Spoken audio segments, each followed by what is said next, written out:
안녕하세요. 저는 30대 중반의 장은주라고 해요. 여러분, 눈에 보이는 것만 믿는 사람들에 대해서 어떻게 생각하시나요? 무슨 가방을 들었는지, 어떤 차를 타는지, 몇 평짜리 어느 아파트에 사는지, 그런 것들 말이에요.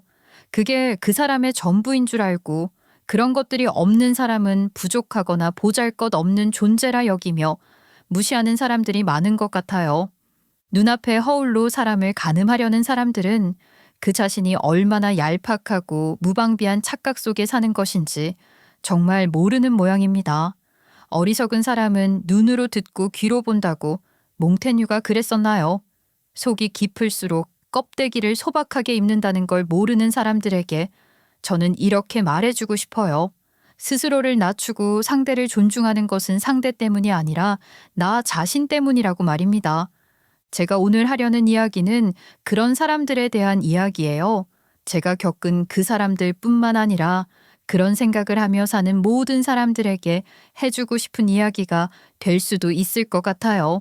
지금 제 이야기를 들어주시는 여러분들은 그런 분들은 아니시겠지만 그래도 제 이야기 끝까지 들어주실 거죠? 살면서 그런 사람을 많이 보셨을 테니까 제 이야기에 공감하며 들어주실 수 있을 것 같아요.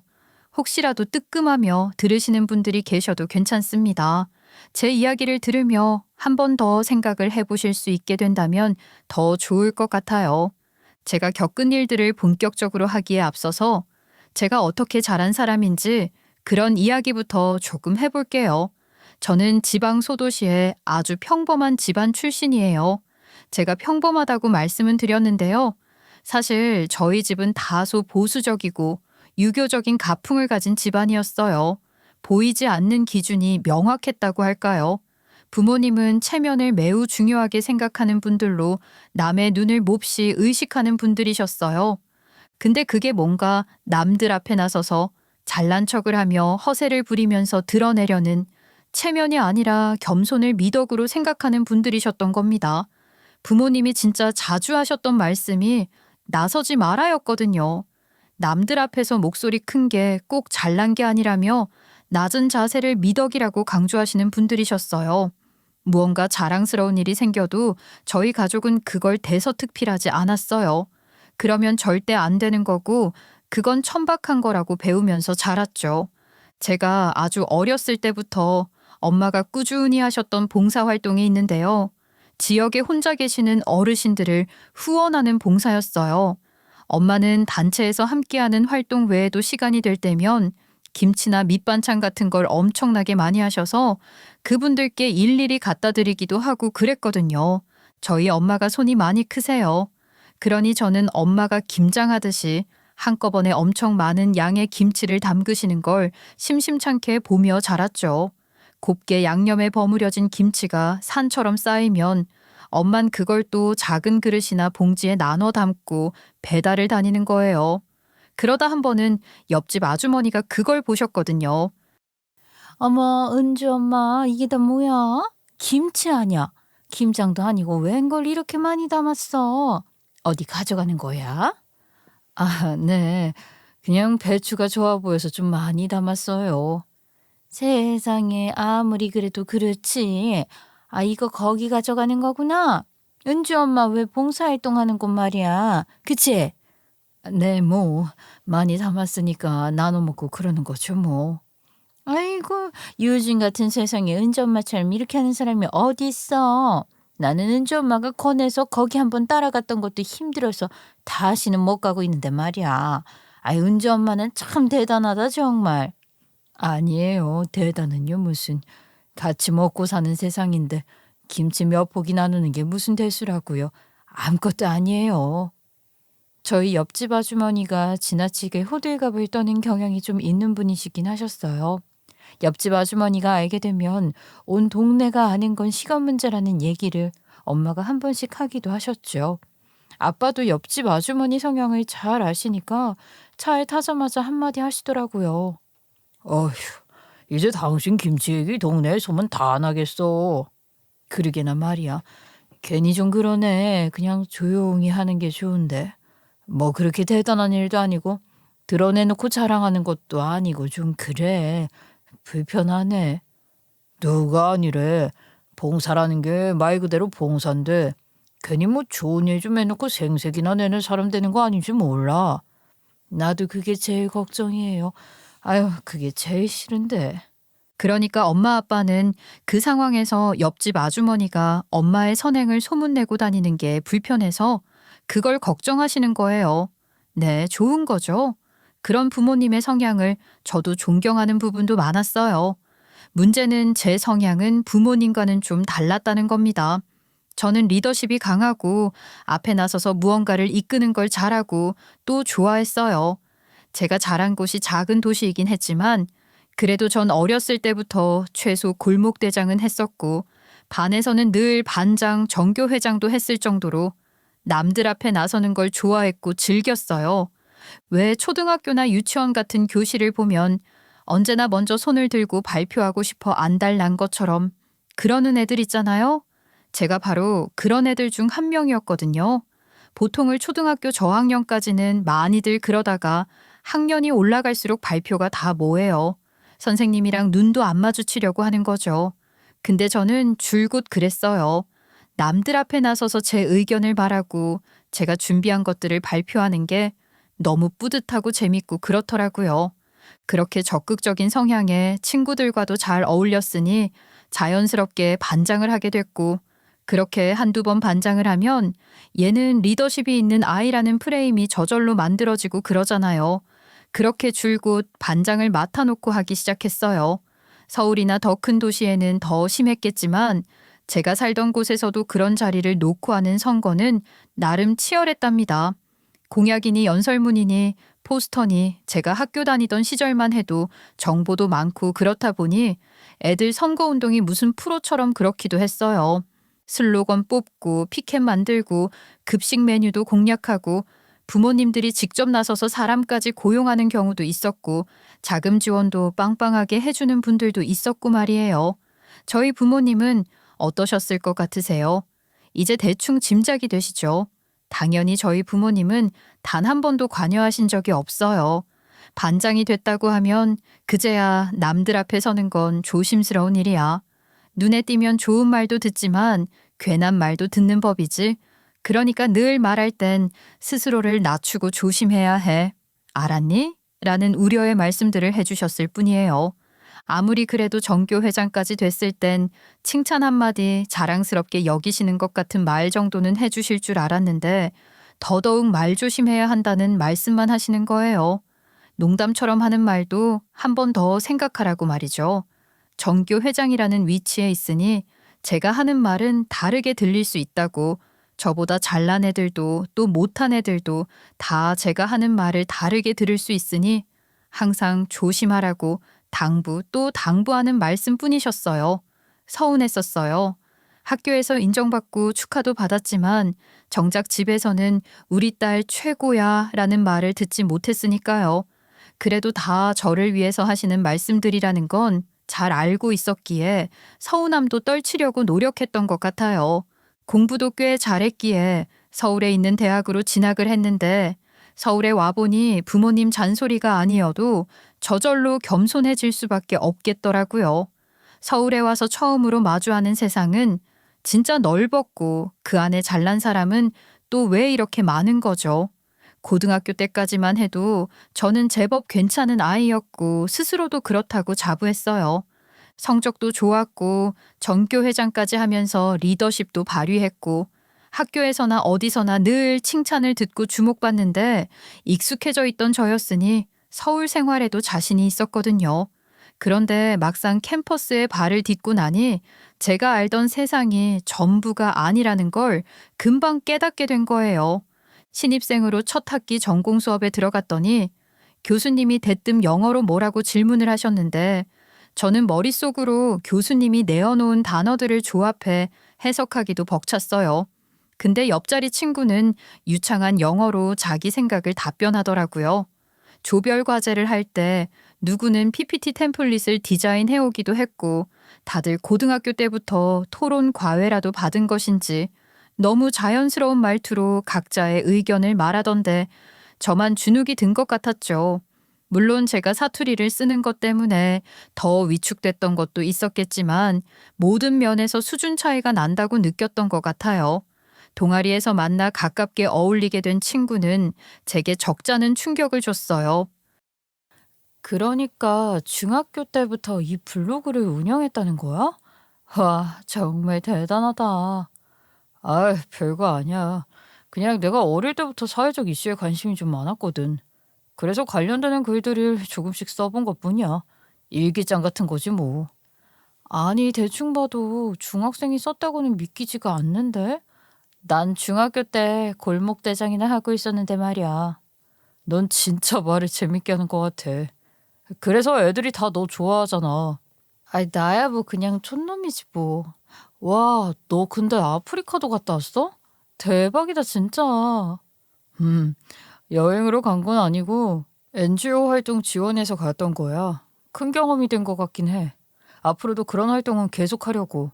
너도 관심 있으면 지원해봐. 그래, 고마워. 난 뭐 알지도 못했던 게 너무 많다 싶어. 그러니까 사람들 만나서 이런 정보도 주고받고 그러는 거지 뭐.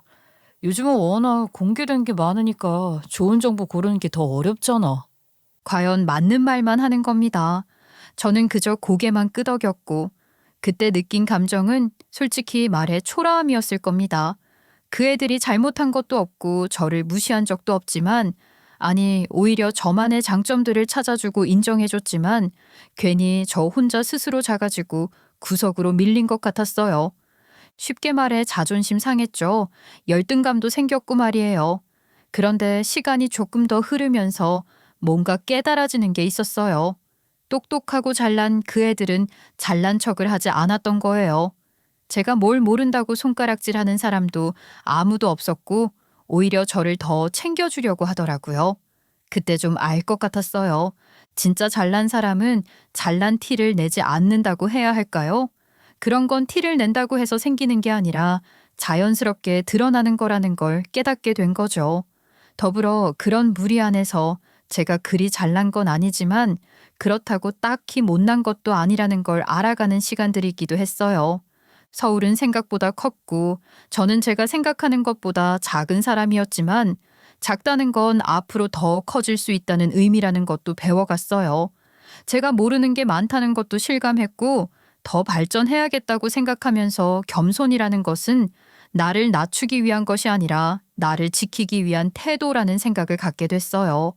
잘난 사람 많은 서울 생활을 시작하면서 본의 아니게 부모님의 한결같은 가르침인 겸손의 미학을 실천하며 살게 된 거죠. 우물 안개구리였던 저는 고향에서 잘 나갔던 것과 달리 그럭저럭 그저 평범하기 그지없는 성적으로 대학을 졸업했고 남다를 것 없는 스펙으로 작은 회사에 계약직으로 입사했습니다. 아침마다 단계별로 5개 넘게 맞춰놓은 알람을 듣고 겨우 일어나 출근 준비를 했어요. 딱히 여유로운 아침 풍경은 아니었지만 그렇다고 회사에 늦은 적은 한 번도 없었죠. 출근길은 늘 비슷했어요.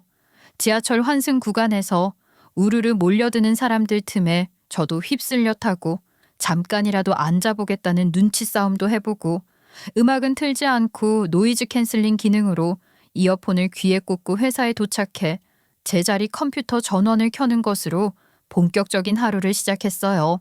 그리고 비슷한 하루를 보냈죠. 오늘 일을 끝내면 내일도 비슷한 일을 해야 하는 나날들이었던 것 같아요. 그런 똑같은 일상의 반복에 조금 지쳐갈 쯤 예랑이를 만나게 된 거예요.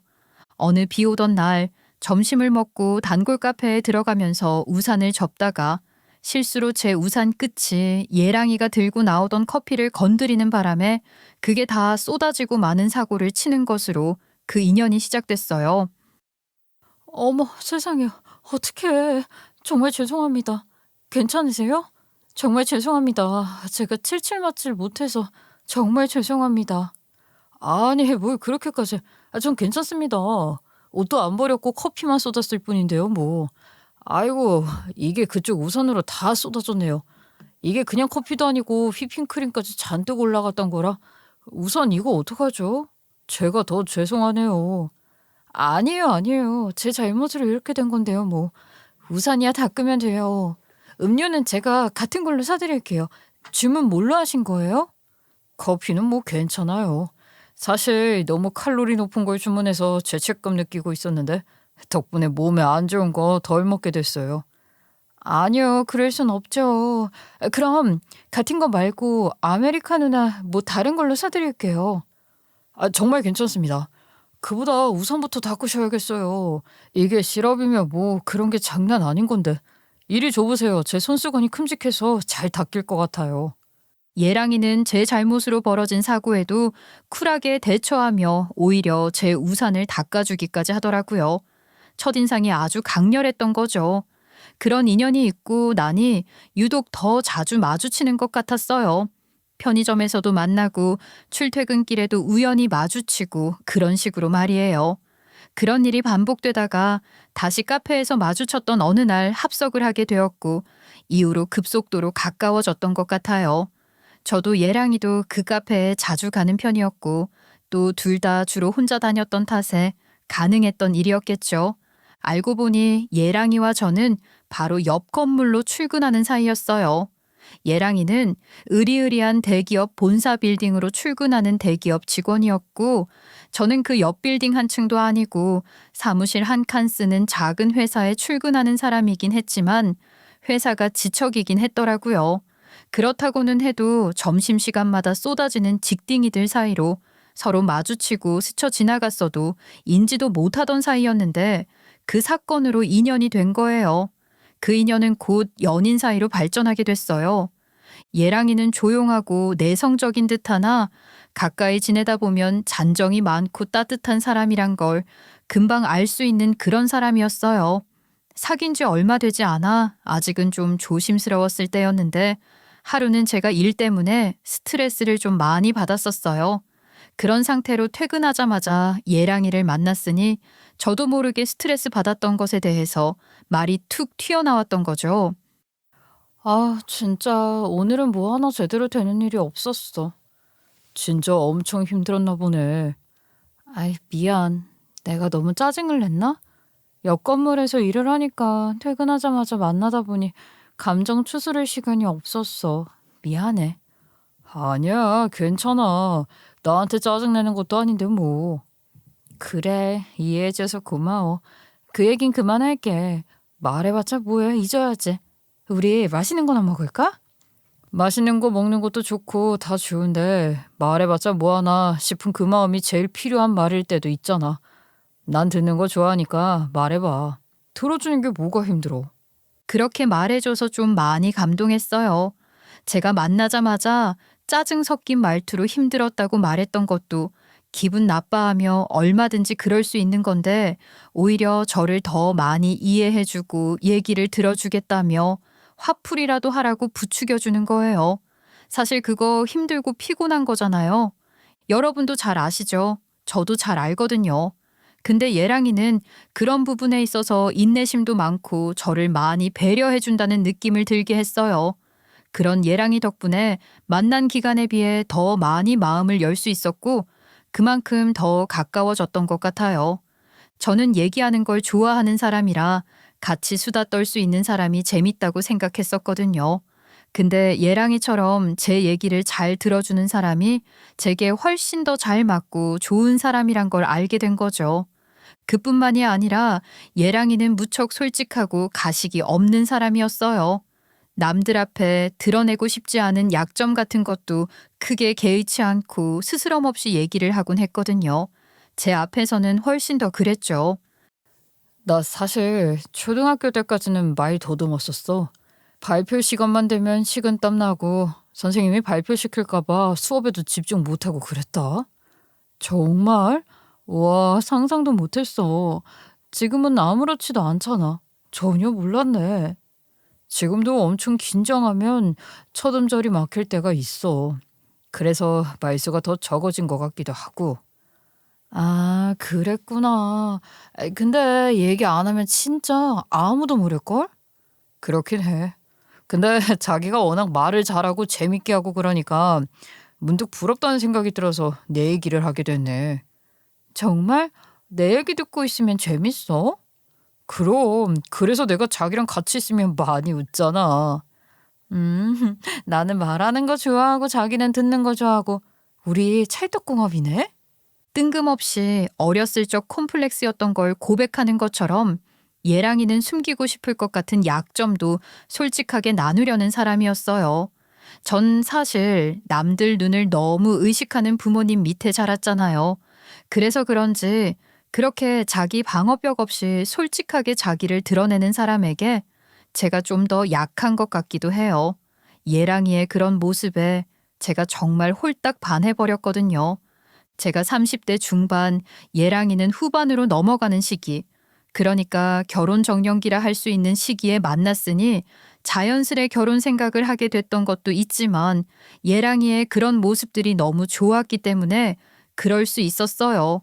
그렇게 결혼 이야기를 하게 되자 생각보다 빨리 일이 진행됐고 양가에서도 나이 꽉 찬 자식들 혼사에 적극적이셨던 덕분에 상견례 날짜도 금방 잡혔죠. 상견례는 서울에서 했고 저희 부모님들도 그날 서울로 올라오셨어요. 처음엔 다 그렇듯 정중하고 상투적인 인사가 오갔어요. 그런데 뭐라고 해야 할까요? 양가 부모님 모두 웃고는 계셨지만 묘하게 긴장감이 감돌고 서로를 탐색하는 듯한 분위기 말이에요. 그리고 드디어 우려가 현실이 되기 시작했습니다. 서울까지 오시느라 수고 많으셨어요. 저희가 내려가야 하는 건데 죄송합니다. 아닙니다. 이런 기회에 저희도 서울 구경 한 번씩 하고 그러는 거죠.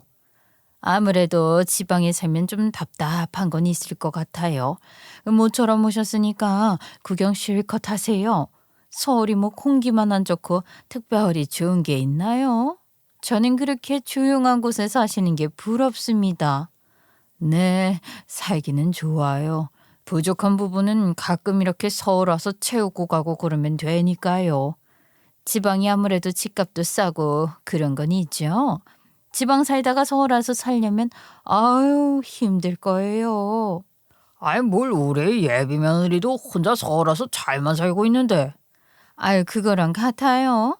그래도 은주는 사투리도 많이 고치고 그래서 시골 출신인 게 티가 좀 덜 나긴 해. 이건 제가 사투리를 많이 안 써서 촌티가 덜 난다는 거잖아요. 애매하게 포장된 무례 아닌가요?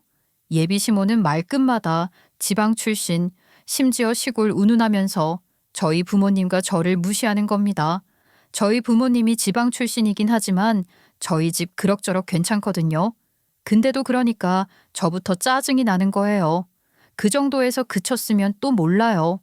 예비 시모는 이제 시작이더라고요. 본론은 아직 시작도 안 한 거였어요.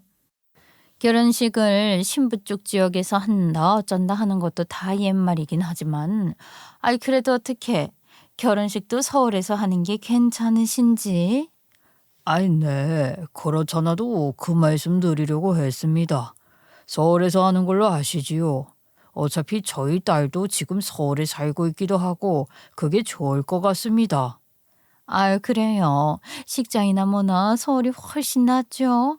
주변에서 딸내미 시집 잘 보낸다고 다들 그러시겠어요. 안 그래요? 네. 저희도 사위 잘 본다고 생각하고 있습니다. 말이 나왔으니 말이지. 또 제 아들이라서 그런 게 아니라 대기업 다니고 인물 좋고 뭐 어디 내놔도 빠지지는 않잖아요. 주변에 딸 시집 보낸다고 연락할 맛이 나시겠어요? 지방에서는 더 그렇지 않겠어요? 결혼식도 서울에서 한다고 하면 뭐 학교 어디 나왔는지, 부모님 뭐 하시는지, 직장 어디 다니는지 다들 그런 걸 제일 궁금해 하잖아요. 저는요, 친구들한테 며느리 소개를 어떻게 해야 할지는 참. 은주야, 너 다니는 회사 이름이 뭐라고 했지? 네, 대기업 다니는 아들 자랑스러우시겠죠. 대기업 아무나 들어가는 것도 아니고 잘 알겠는데 아무리 그래도 상견례 자리에 나오셔서 대기업 다니는 자기 아들이랑 작은 회사 다니는 저를 대놓고 비교하면서 그런 식으로 말씀을 하시니 저희 부모님도 슬슬 자존심이 상하기 시작하시는 겁니다. 당연하잖아요. 겸손이 미덕이라 생각하시는 분들이라고는 해도 또 한편으로는 체면 구겨지는 거 그것도 못 참는 거란 말이죠. 그렇게 상견례를 찝찝한 가운데 마치고 나니 부모님께 제가 괜히 죄송해서 어쩔 줄을 모르겠는 거예요. 엄마, 아빠 기분 많이 상하셨죠? 죄송해요. 어머니가 말씀을 좀 함부로 하시는 것 같아서. 그게 어디 네가 죄송하다고 할 일이야? 자리가 자리이니만큼 어지간하면 분위기 맞춰주려고 했는데 좀 그러시더구나. 그러니까요. 자존심 싸움을 좀 하시려는 것 같더라고요. 아니, 그 뭐 지방 살면 다 힘들게 사는 줄 아는 거예요, 뭐야? 내가 아까 그 자리에서 말을 할까 하다가 참았는데 너희들 신혼집 그거 우리가 해주마. 그쪽 집에도 그렇게 전해라. 네? 아니 아빠 그게 무슨 신혼집을 왜? 은주야, 엄마 생각에도 아빠 말이 맞는 것 같아. 우리 형편 괜찮다는 거 보란 듯이 말이야.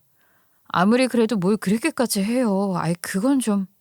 무슨 의사 아들 열쇠 해오라고 하는 것도 아니고 그 대기업 다니는 거 가지고 엄청 유세 부리는데 놔두면은 점점 더 심해지겠더라. 그러니까 신혼집같이 굵직한 걸로 한 방 먹이는 거지. 아이 우리 딸 무시 못하게 말이야. 상견례 분위기에 휩쓸리듯 저희 부모님께서 신혼집을 마련해 주시겠다고 하시는 거예요. 마치 양가 자존심 싸움처럼 되어버린 거죠. 부모님께서 그러시는 것과는 별개로 예비 시모도 그렇지만 사실 예랑이한테도 실망이 컸어요. 그럴 수밖에 없잖아요.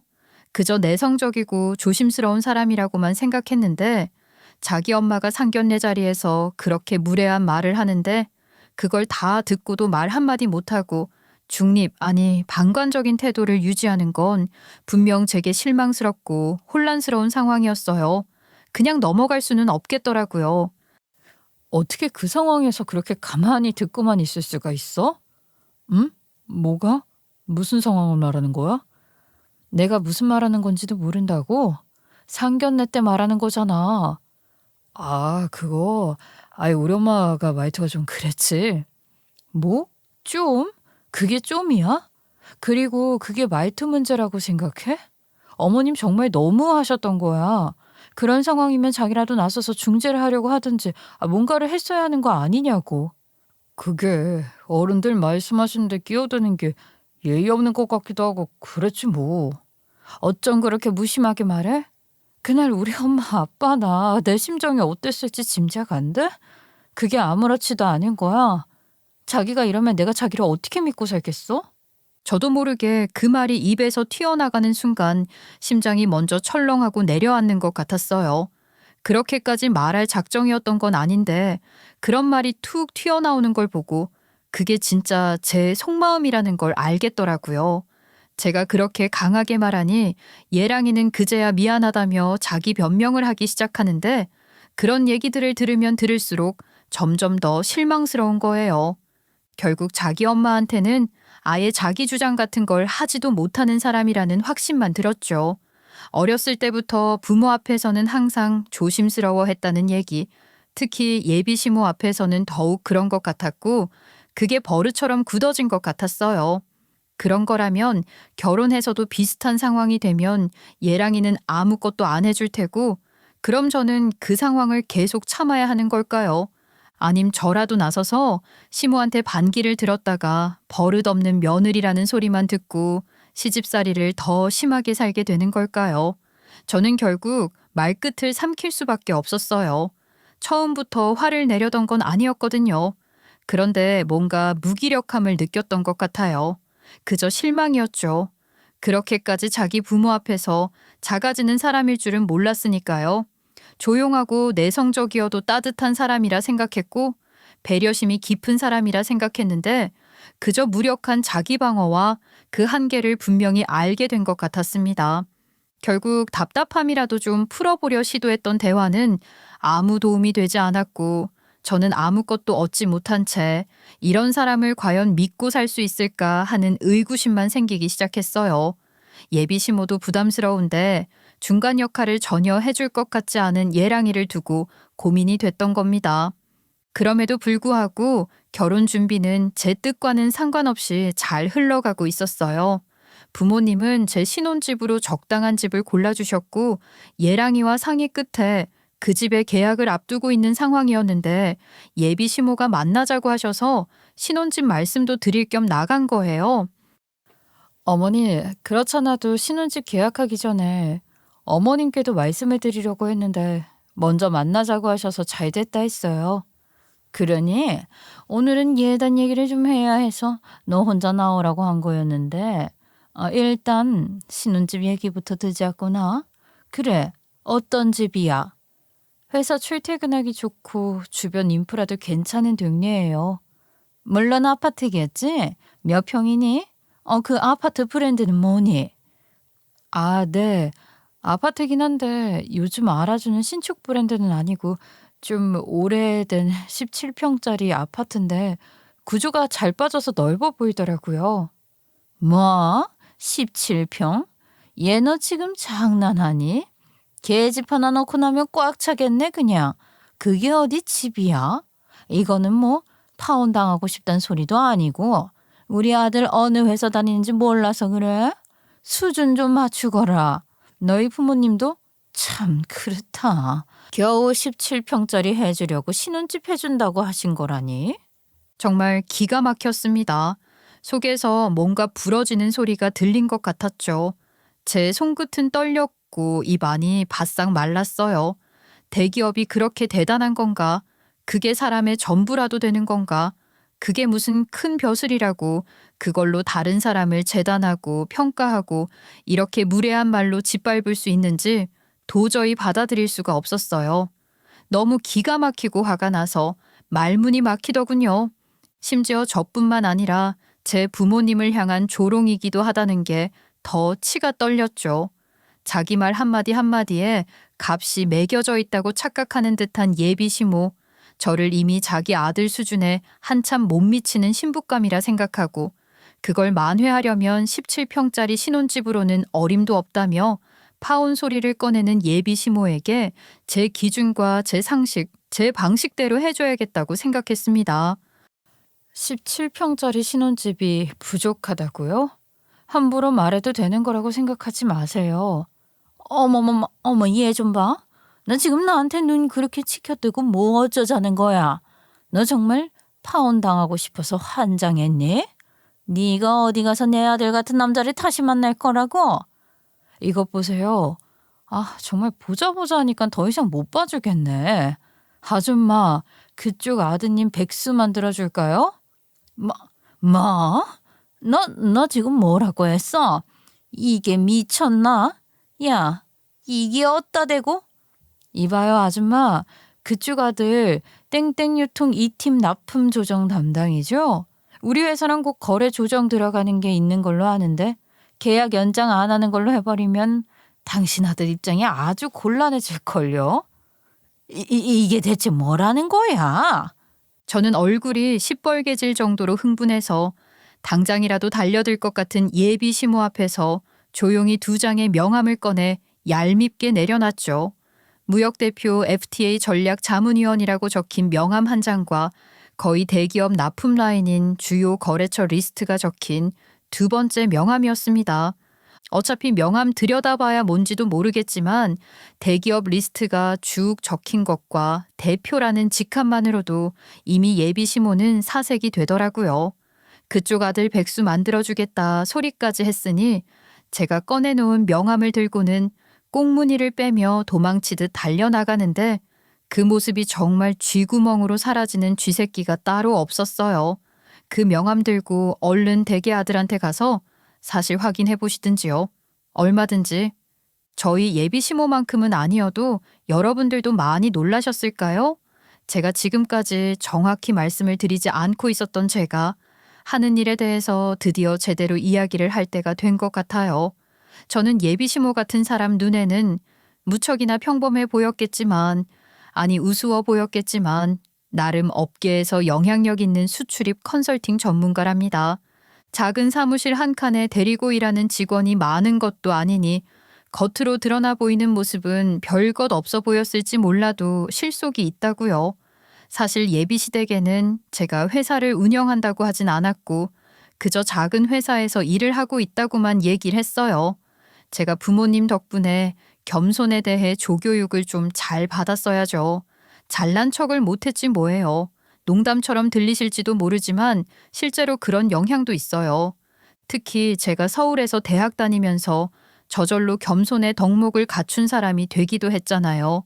그렇기도 하고 어차피 알게 될 건데 뭘 모르고 함부로 했다가 후회도 좀 하시고 나중에 그거 만회하려고 더 잘해줄 것 같기도 해서 굳이 말을 안 했던 것도 있어요. 처음에 제 회사 이름을 말할 때부터 듣도 보도 못한 회사라는 듯한 뉘앙스를 풍기며 무시하시던데 속으로 그랬죠. 그래 얼마든지 맘껏 무시하라고 말이에요. 그런 생각이 있긴 했지만 이 정도로 무시할 줄은 몰랐지 뭐예요. 제가 대학을 졸업하고 계약직으로 일했던 회사가 수출이 관련된 일을 하는 회사였어요. 그곳에서 제 주된 업무는 수입 관련 서류 번역과 관세청 제출 양식을 정리하는 거였고요. 사실 그 회사에서 했던 업무 자체는 단순 노동에 가까웠다고 할 수 있을 거예요. 계약직 말단 사원이었던 제 자리는 어디였는지 아세요? 창고 옆 컨테이너로 된 사무실이었는데 그 중에서도 냄새나고 공기도 안 좋은 복합기 옆이 제 자리였답니다. 그렇게 이 분야에서 일을 하기 시작했어요. 그러다 제게 기회가 왔고 전 그 기회를 꽉 잡은 거였어요. 중소기업의 고질병 중 하나가 일 잘하던 직원의 갑작스러운 퇴사잖아요. 제가 일하는 동안에도 높으신 분들이 기껏 일 좀 할만하다 싶을 정도로 키워놓으면 이직해버린다고 혀를 차며하시는 얘기를 덜어 들었었는데 아니나 다를까 한창 바쁠 때 수입 담당 직원이 갑자기 퇴사를 한 거예요. 그런 상황에서 남은 직원들에게 일 로딩이 심해지는 걸 떠나서 중국 수입 통관 문제가 터진 거죠. 아이, 정말 돌겠네. 인수인계를 뭐 이딴 식으로 해놓고 나갔어. 윤대리한테 연락 누가 하고 있지? 연락 됐어? 부장님, 윤대리가 전화를 안 받아서요. 메시지도 여러 개 남겨놨는데 연락이 없어요. 아이, 씨 망할 자식. 이거 누가 제대로 볼 줄 아는 사람 없어? 언제부터 윤대리가 우리 회사 대체 불가 사원이었어? 부장님, 장은주 사원이 윤대리 잔심부름을 많이 했었는데 아까 보니까 대략적으로 파악을 하고 있는 것 같아요. 한번 바뀌어보시는 게 어떨까요? 누구? 장은주 사원이 누구야? 아이 뭐 그 계약직? 박 과장아, 지금 그걸 말이라고 하냐? 그게 저 계약직이긴 한데 장은주 사원이 중국어도 좀 할 줄 알고. 중국어를 할 줄 알아? 아유 그래. 그 장은주 사원 어딨나? 그래. 이거 해결할 수 있겠어? 맡겨주시면 열심히 해보겠습니다. 이게 그 열심히 한다고 되는 게 아니라 일이 되게 해야 돼. 네, 최선을 다하겠습니다, 부장님. 당시 부장님은 못 믿었고 미심쩍어 죽겠다는 입장이셨지만 대안이 없었기에 울며 겨자 먹는 심정으로 급한 김에 제게 일을 맡겨주셨고 중국어를 좀 할 줄 알았던 덕분에 고객사와 직접 컨택을 하며 일을 수습했었답니다. 제가 평소에도 다른 직원들 업무 백업을 많이 했었는데 그럴 때 유용하게 쓰려고 정리해둔 자료들이 있었어요. 그 덕분에 일 처리가 더 빨리 될 수 있었거든요. 그 사태를 수습한 것을 계기로 정직원이 될 수 있었죠. 그런데 저는 정직원이 된 것에 만족하지 않았어요.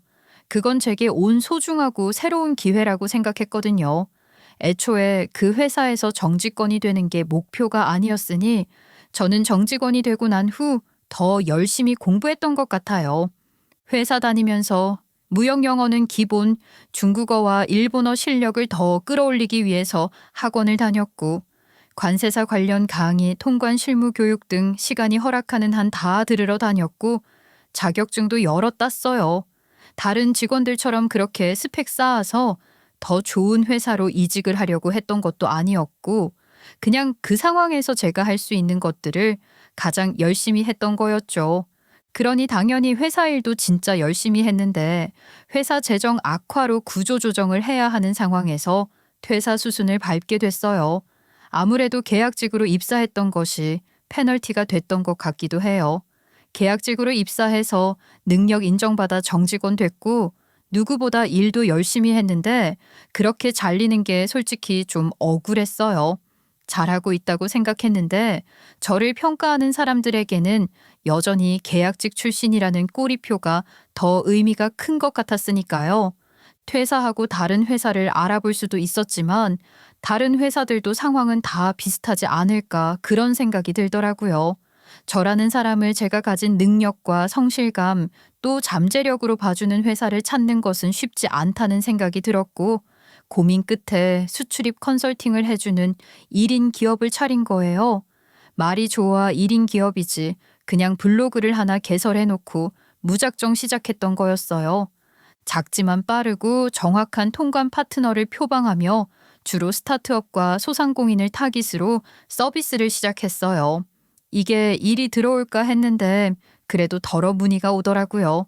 사실 세관이니 통관이니 하는 것들이 잘 모르는 사람들에게는 지나치게 복잡하게 느껴지고 부담스러운 거잖아요. 문의가 들어오면 아무리 작은 일이라도 진심을 다해 성심성의껏 답변했어요. 제게 의뢰를 하지 않을 게 빤히 보여도 무조건 친절하게 응대했거든요. 그러다 보니 당장은 아니어도 나중에 다시 찾아주는 분들도 계시고 그렇게 조금씩 일을 맡게 됐는데 제가 나름대로 실무 경험이 좀 있잖아요. 그래서 일 야무지게 잘하고 친절하다고 입소문이 조금씩 나기 시작했던 거예요. 그러다 처음으로 덩치가 큰 기업을 상대하게 됐는데 그 일이 실적이 꽤 좋았어요. 그렇게 날개를 달고 승승장구하게 됐던 거죠. 그래서 지금은 작지만 단단한 일인 기업으로 어엿하게 존재감을 갖고 대기업 서브 납품 라인을 비롯한 다양한 분야에서 활동 중이랍니다. 일을 많이 하게 되니 정말 신이 나더라고요. 이게 잘 되는 사람이 계속 더 잘 될 수밖에 없는 게 일을 계속하니까 그만큼 경험치가 쌓이고 그건 고스란히 다음 업무 효율로 이어지잖아요. 관세청, 무역협회, 중소기업청 등 굵직한 네트워크를 갖고 소규모 법인이지만 대기업 실무자들 사이에서 신뢰받으며 일하고 있어요. 말보다는 행동으로 고객사와의 신뢰관계를 유지하는 게 저의 성공 비법입니다. 한마디로 일을 잘해드리고 있다는 거예요. 그 정도면 대기업 다니는 예랑이보다 훨씬 더 좋은 조건 아니냐고요? 여러분, 제가 한 가지 더 사실을 밝히고 정정할 게 있어요. 예랑이 말이에요. 그래요. 대기업 근무가 맞긴 해요. 근데 하청협력사 납품조정팀에서 근무하고 있거든요. 예랑이가 자기가 대기업 다니는 것처럼 저한테 사기를 쳤다거나 그런 건 아니었어요. 사귀기 전에 오해를 바로 잡고 싶다고 얘기를 하더라고요. 사실 겉에서 보기엔 그냥 완벽한 대기업 사원이에요. 명함에도 그 대기업 마크가 들어가니까요. 근데 실상은 뭐랄까 좀 애매하죠. 그래도 그걸 사실대로 말해주는 게 좋았어요. 제가 대기업 다니는 신랑감 찾으려고 대기업 본사 근처를 배회하던 사람도 아니고 그런 건 저한테는 하나도 중요한 게 아니었어요. 솔직한 예랑이 모습에 점수를 더 주고 싶었기도 했고요. 그러나 이제 모든 것이 다 달라진 거잖아요. 제가 예비 시모에게 그쪽 아들 백수 만들어줄까 어쩌고 했던 게 전혀 빈말이 아닌 게 예랑이는 납품 조정팀에서 실무자 수준으로 일을 맡아 하고 있었는데 제가 컨설팅하는 회사들과도 거래 관계가 있는 곳이 있었어요. 저는 예랑이가 꼭 따내야 하는 계약건의 생사 여부를 갖고 있는 사람이라고도 할 수 있는 수준인 겁니다. 그동안 참고 또 참았지만 더 이상은 못 참죠. 예비 시모는 집 크기로 사람을 판단하는 사람이지만 저는 집값 같은 건 크게 신경 쓰는 사람이 아니에요. 그렇지만 사람값은 신경을 좀 쓰는 사람이거든요. 이렇게 값 떨어지는 사람, 그런 집안이랑은 엮이고 싶지 않다고 마음을 굳혔어요. 제가 컨설팅을 하는 회사에 직접 말했죠. 기존 담당자, 그러니까 예랑이와의 신뢰 문제를 말이에요. 결국 그 대기업 내 납품 라인을 변경하는 것으로 논의가 되어 실제 계약이 끊어지게 됐어요. 결과적으로 예랑이는 중요한 협력업체와의 거래를 끊기게 한 인물로 낙인이 찍힌 겁니다. 그 뒤로는 어떻게 됐겠어요? 아마 회사에서 보내는 하루하루 일상부터가 힘들었을 거예요.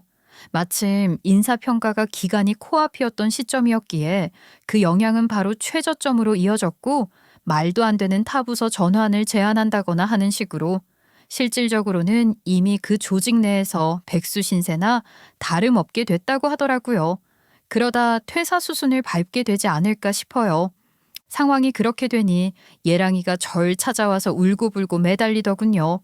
예비 시모가 제 명함을 들고 뛰어갔을 때도 물론 제게 백방으로 연락을 했었지만 제가 다 철저하게 무시하고 외면했었거든요. 근데 더 절박한 상황이 되니 제 동선에 진을 치고 기다린 끝에 제 앞에 나타나는 거예요. 그것도 지 엄마랑 같이 말입니다. 뭐야? 네가 여기 왜 있어? 너 나 혹시 스토킹하니? 은주야, 제발 나 좀 살려줘라. 이러다 나 정말 다 잃게 생겼어. 그럼 나 어떡해? 아, 그걸 왜 나한테 와서 이래? 너 잘났잖아. 17평짜리 아파트로는 꿈도 못 꿀 정도로 대단한 네가 알아서 해. 예, 은주야, 내가 잘못했어. 네가 마음이 많이 상했었지? 예, 내가 그런 뜻으로 한 말이 아닌데 너한테 상처를 많이 줬구나. 정말 미안하다. 내가 이렇게 사과하마. 그건 아니죠. 그럼 무슨 뜻으로 하신 말인데요? 그날 한 번뿐이었으면 내가 안 이러죠. 상견례 때부터 지속적으로 일관된 태도셨잖아요. 그놈의 17평짜리 신혼집. 그걸 우리 부모님이 왜 해주신다고 한 건데 그걸 모르세요? 엄마, 그거 봐요. 이게 다 엄마 때문이잖아. 어떻게 책임질 거야? 어떻게 책임질 거냐고요? 기가 막혀서? 야, 너 네 엄마한테 이렇게 할 줄도 아는 인간이었니? 네 엄마한테는 찍소리도 못하는 줄 알았는데 절박하니까 다 하네? 진짜 너무 어이가 없지 않나요? 상견례 끝나고 제가 진지하게 얘기 좀 하려고 했을 때는 그저 제 눈빛이나 피하고 다른 얘기로 말이나 돌리려고나 하고 그러던 인간이 당장 집 앞줄이 끊어지게 생기니까 엄마고 뭐고 볼 것도 없이 난리치는 꼴이요. 정말로 어이가 없었어요. 결국 저나 저희 부모님이라는 절박하지 않았다는 걸 예랑이 스스로 증명하는 셈이잖아요. 그때는 내가 우리 엄마가 이 정도로 심각한 줄 몰랐다. 이제는 확실히 알았으니까 다시는 이런 일 없을 거야. 그러니까 한 번만 다시 생각해 주라. 어? 너 아직 정신 못 차렸구나. 이제 와서 이러면 내가 받아줄 것 같아? 아, 내가 그렇게 만만하게 보였냐고. 어림없는 소리 그만하고 꺼져. 은주야, 내가 어떻게 하면 되겠니? 너희 부모님 찾아뵙고 내가 무릎 꿇고 사죄라도 드리고 또 아니요. 무슨 무릎을 꿇는다고. 저희 부모님 그런 거 진짜 싫어하실 뿐더러 그쪽 집안과는 다시는 상종도 하고 싶지 않으신 상황이니까 헛수고 마세요. 나 진짜 백수 돼. 너도 알잖아. 나를 다시 받아줄 수 없다면 그래, 알겠어. 나 받아달라는 말 안 할 테니까 나 한 번만 살려줘라. 네 엄마가 나한테 무슨 대단한 권력을 휘두르는 것처럼 그러더라. 고작 17평짜리 아파트가 말이 되냐고. 파혼당하고 싶냐고. 아, 그래서 내가 너 백수 만들어줄 거라고 말은 했지만 이건 결국 다 네가 자초한 일이야. 다 내 잘못이야. 내가 아무것도 모르고 그저 엄마 된 입장에서 이렇게 매달리는 것 말고 할 수 있는 게 뭐가 있겠니? 네가 가르쳐 준다면 뭐든지 다 할게. 아줌마가 집 크기 재고 있을 때 저는 이 판 전체를 보고 있었거든요.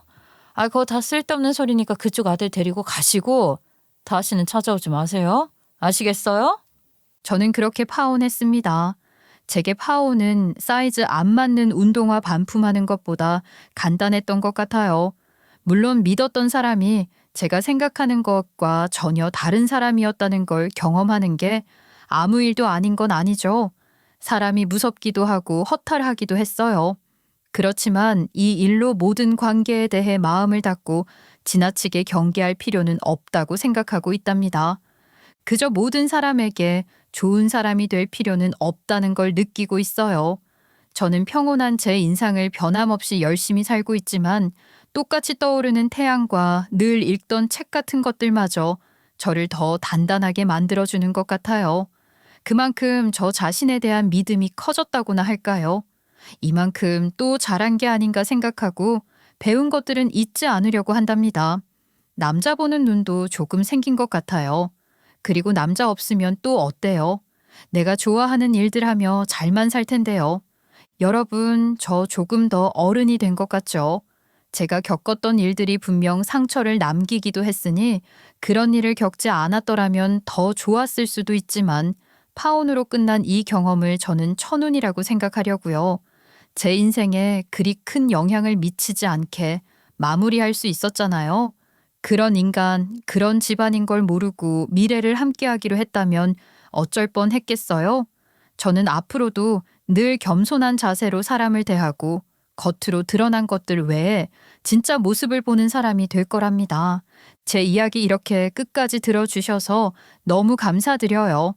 여러분들은 이미 그런 안목을 가지신 분들일 것 같아요. 정말 감사드리고 앞으로도 좋은 사람들과 행복한 시간을 많이 많이 보내세요. 감사합니다.